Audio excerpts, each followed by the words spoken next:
శక్తికి మించి ఒక యంత్రం, శాస్త్రం చెప్పలేని ఖచ్చితత్వం.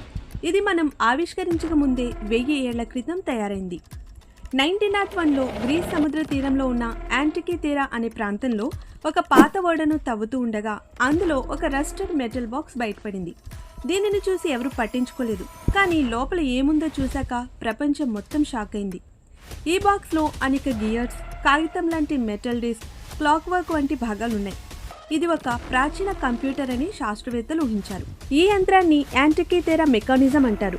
ఇది సూర్యుడు, చంద్రుని స్థితిని ఖచ్చితంగా లెక్కించేది, గ్రహణాలు ఎప్పుడు వస్తాయో చెప్పేది, పురాతన ఒలింపిక్ డేట్స్ని చూపేది, చంద్రుడి అస్తమయం, వ్యాక్సింగ్, వ్యానింగ్, హ్యాసెస్ తక్కువ తప్పుతో చెప్పేది. ఇన్ని చేయడం వల్ల దీనిని ఫస్ట్ అనలాగ్ కంప్యూటర్ అని ఇప్పటి శాస్త్రవేత్తలు అంటున్నారు. కానీ ట్విస్ట్ ఏంటంటే ఇది తయారైంది 2000 సంవత్సరాల క్రితం. ఈ విధంగా ఖచ్చితంగా గ్రహాల లెక్కలు చెప్పే నాలెడ్జ్, మెకానికల్ ఇంజనీరింగ్ అంత తక్కువ టైంలో ఎలా వచ్చిందని శాస్త్రవేత్తలకు అర్థం కావడం లేదు. మరైతే దీనిని ఎవరు తయారు చేశారు? పురాతన గ్రీకు శాస్త్రవేత్తలా, లేక మనమే మరిచిపోయిన ఇంకొక మానవ నాగరికత?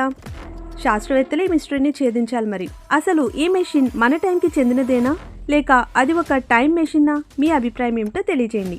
అండ్ సబ్స్క్రైబ్ చేయడం మర్చిపోవద్దు. Thanks for watching.